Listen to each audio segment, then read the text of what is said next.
বিশ্বনবী কাঁদতে কাঁদতে মাথা তুলবেন, বলবেন আল্লাহ, দুনিয়াতে সব নবীরা স্পেশাল দোয়া করেছে, আমি করি নাই, এবার আমি আমার স্পেশাল দোয়াটা করতে চাই, আপনি কবুল করবেন কিনা বলেন।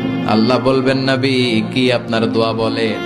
বিশ্বনবী বলবেন, আমার একটা উম্মত যার অন্তরের মধ্যে যাররা পরিমাণ ঈমান আছে, একবার আপনারে আল্লাহ বলে ডেকেছে, একবার আমি বিশ্বনবীর উপর দুরূদ পড়েছে, একবার শাহাদাতের বাণী আমার যে গুনাহগার উম্মত দুনিয়ার বুকে থেকে ঘোষণা দিয়েছে, ওই একটা উম্মত যদি জান্নাতে ঢুকতে না পারে, আপনি আমারে জান্নাতে ঢুকাতে পারবেন না।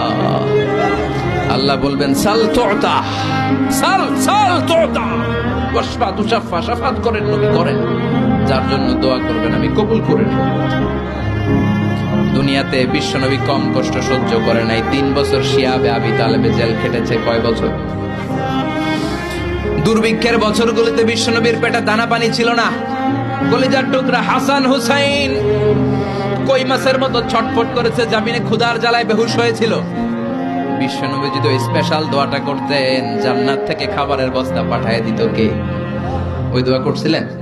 জেলখানায় আল্লাহরে বলছিলেন, আল্লাহ স্পেশাল দোয়া করলাম, জেল থেকে মুক্ত করে দেন, করছিলেন?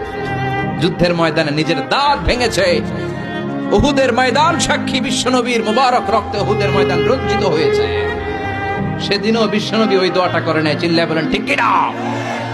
তায়েফের ময়দানে বিশ্বনবী কয়েকটা জায়গায়, 3 জায়গায় বেহুশ হলেন। বিশ্বনবীর মুবারক দেহ বেয়ে রক্ত ঝরলো। ওই কঠিন বিপদের দিনও বিশ্বনবী এই দোয়াটা করেছেন নাকি? কথা বলেন।